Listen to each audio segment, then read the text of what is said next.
Hey guys, so we've pretty much gone over everything really. The catalog and products, categories, attributes, orders, customers, price rules and vouchers, shipping and payment, modules, CMS, URLs, pretty much everything that you'll need to know to get a store up and running and manage it. I think the last thing we should go over is themes and the design and layout of the front end. By default, we have this theme that comes with PrestaShop that I like. I think it's clean looking, and just things are easy to find, and there's a lot of different places to display products. So what I did is I created a theme that kind of spun off of this theme. It's just colors are a little different, pretty much the same layout, and I want to use that as a sample to show you how to upload themes and make them the default and stuff like that. But first I want to show you if you go to PrestaShop.com and you browse the themes, much like the modules, they're kind of pricey and there aren't really any free themes, but this site here, freeprestathemes.com, this has 5 pages of pretty nice free themes. I know the themes towards the end for PrestaShop 1.4. We're using 1.5, so I think after the 3rd page there's those are 1.4. And you can see all these themes are pretty much look like the default theme. You have the columns, the 2 columns, and then the middle area with the products in the middle. This one here is kind of different, and this here looks like it's kind of a full width theme, and it's responsive. Let's see, yeah. So these are pretty nice, especially for free. If you want a really fabulous theme, then you're most likely going to have to pay for it. But these are nice, clean, simple themes that you could use on a store. So I just wanted to show you guys that I included a links.txt file in this chapter's program files that has a link to this site as well as 3 other sites that have a couple of free themes. So I'm going to go ahead and open up.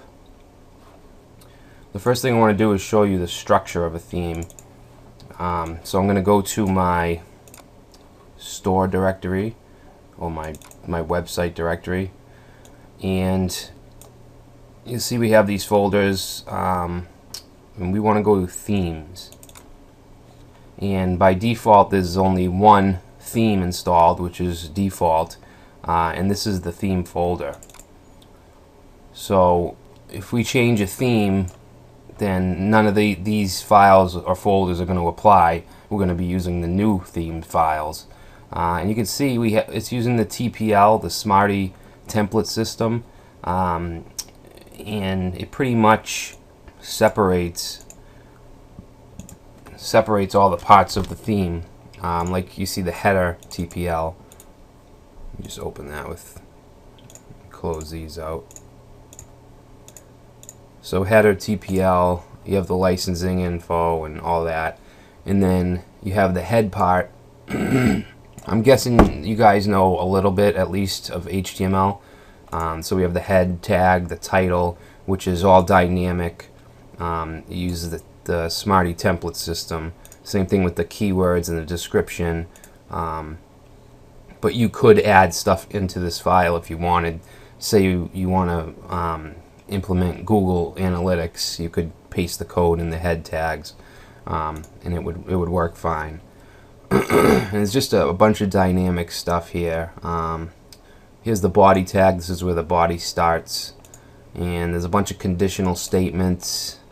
I'm not going to go over what everything is. I just wanted to show you a basic theme folder, TPL folder. You actually have the header here. This is the header div, which is this whole area up here, and then the left column, center column. I think the right column is in its own file. So you have the footer. So you can edit or add stuff to these if you want. Just know that if you change your theme, it's not going to apply. You're not going to have it anymore. So, and each theme has its own CSS and images folder. It has all the images for the template or the theme. If I say template, I'm using it. It's the same thing as theme. I mean the same thing. Some systems call it templates, some call it themes. So these are like all the menu backgrounds and all that. And the CSS, this particular theme has a bunch of CSS files. Some may only have one CSS file. It all depends on the developer, the theme developer. So what I want to do is I want to grab the theme that I created. Give me a second to find it.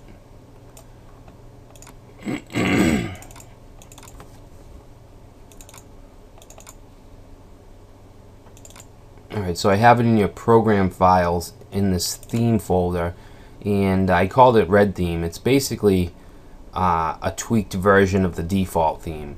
So, and you would do this with any theme you get. Well, there's two ways to install a theme.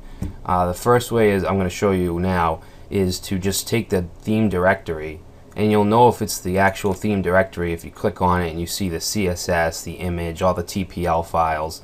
That's how you'll know if that's the directory you need to upload. And you need to upload it to the themes folder. So in our store, we have a themes folder which we just went through with the default theme. We just want to copy this and paste that into the theme folder. And if you're on a live website, obviously you would use FTP to do this. I'm on my local host, so I can just use the Windows Explorer.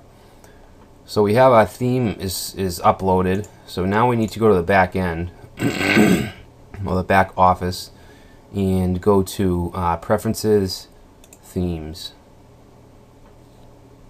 And we have the default theme here, and then we have the red theme, which I created, that we just uploaded.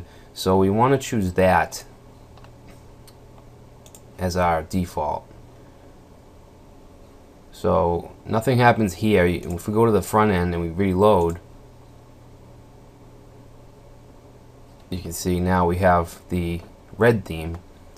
And I made a few changes. I gave it I gave the page I gave the background a grayish color, and then kept the page white with some borders on the sides, and then I added some rounded corners on the nav bar and the title of each module.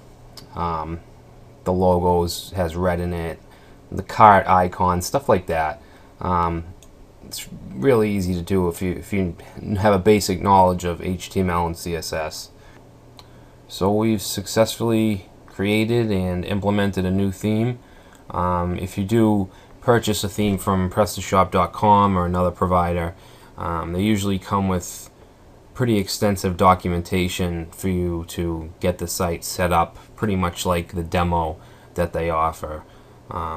So that's it, and I'll see you guys in the next video.